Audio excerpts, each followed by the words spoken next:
Changing your username on Yahoo Mail can help you personalize your email experience. Follow these steps to update your username.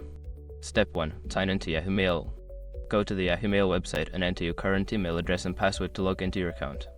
Step 2. Access account info. Once logged in, click on your profile name or icon in the top right corner. From the drop-down menu, select Account Info to access your account settings. Step 3. Navigate to Account Security. In the Account Info section, find and click on Account Security.